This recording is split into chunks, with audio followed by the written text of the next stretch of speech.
আমরা যারা আমাদের সংস্থাগুলো কাজ করছে তাদের জন্য দুঃখজনক। আমাদের কাছে প্রতি বছর কত মানুষ এই ঘাট দিয়ে যাতায়াত করে, এর কিন্তু একটা তালিকা থাকে। প্যাসেঞ্জার আগের মতোই আছে। আমরা যেহেতু ব্যবস্থাপনাটা অনেকখানি স্বাভাবিক এবং মানসম্পন্ন করার চেষ্টা করছি, আমরা যারা আমাদের হকার ভাইয়েরা আছে তাদেরকে বিকল্প জায়গায় দিয়েছি বসার জন্য। পরবর্তীতে আরও সুন্দর করে তারা যাতে কাজ করতে পারে, অন্যের জন্য সমস্যা না হয় সেই বিষয়টি এনশিওর করার চেষ্টা করছি।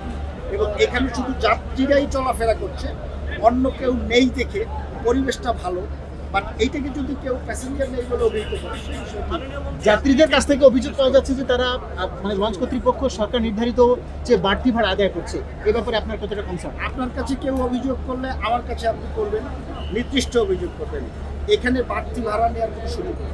গত ঈদেও আমরা একসাথে কাজ করেছি, সরকারি নির্ধারিত যে ভাড়া আছে তার থেকে প্রায় 10% কম ভাড়া।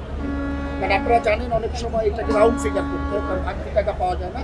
কখন কোথাও 10, কোথাও 8, কোথাও 12, প্রায় 10% কম ভাড়া নির্ধারিত হয়েছে। সেটি লঞ্চ মালিকরা আমাদের যাত্রী ভাইদের কথা চিন্তা করে, ভাই বোনদের কথা চিন্তা করে তারা এটিতে সম্মতি জ্ঞাপন করেছেন, আমরা তাদেরকে ধন্যবাদ জানাই। এবং সবাই ওইভাবেই নিচ্ছে। আমাদের কাছে চার্ট আছে, প্রত্যেকটি লঞ্চে ডিজিটাল এটা ডিসপ্লে দেওয়া হয়েছে যাতে সবাই দেখতে পারে।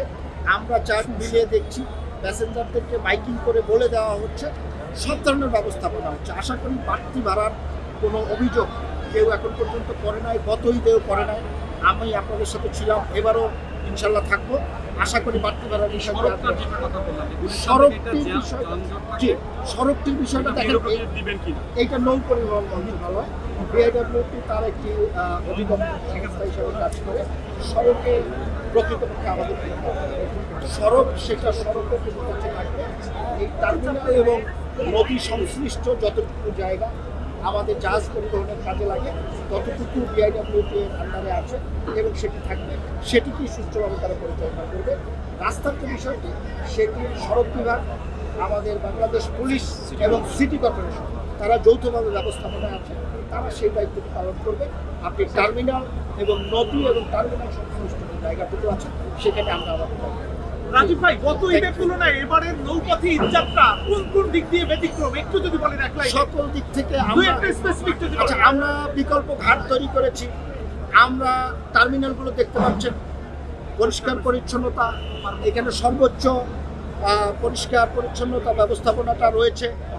আমাদের যাত্রীদের প্রত্যেকটি এখানে ভিতরে এখানে বসার ব্যবস্থা করা হয়েছে এবং আধুনিকভাবে বসার ব্যবস্থা করা হয়েছে। তাদের নামাজের ব্যবস্থা করা হয়েছে। সিনিয়র যাত্রীদেরকে, অসুস্থদেরকে এখানে হুইল চেয়ারের ব্যবস্থাপনা আছে। ব্যাগের ক্ষেত্রে ট্রলির ব্যবস্থাপনা আছে। কুলিদের বিষয়ে বিভিন্ন অভিযোগ শোনা যেত, কোনোটাই শোনা যাচ্ছে না। এবং নির্দিষ্ট সময়ে লঞ্চগুলো আসছে এবং যাচ্ছে। এর চেয়ে আর কিছু নতুন করে যদি আপনাদের কাছে চাওয়া থাকে সেটি আমাদেরকে বলবেন। আমাদের উপরে একটি কন্ট্রোল রুম আছে, অভিযোগ কেন্দ্র আছে, তথ্য কেন্দ্র আছে এবং কন্ট্রোল রুমের অনুমতি নিয়ে জাহাজকে ঘাটে প্রবেশ করতে হয়, অনুমতি নিয়ে এই ঘাট থেকে বের হতে হয়। সুতরাং একটি আধুনিক ঘাট ব্যবস্থাপনার বা যাত্রী সেবার যতগুলো উপকরণ থাকা দরকার সবগুলোই আমরা চেষ্টা করেছি আপনাদের সাথে পরিচিত করানোর জন্য। প্রত্যেকটা জিনিস ফাংশন করছে। তারপরেও যদি আপনাদের কোনো নতুন চিন্তা থাকে বা যাত্রী ভাই বোনদের আমাদের প্রতি কোনো পরামর্শ থাকে তারা অবশ্যই আমাদেরকে বলবেন, আপনারাও বলবেন। ভবিষ্যতে আমরা সেটি নতুনভাবে আবার ইন্ট্রোডিউস করার চেষ্টা করব।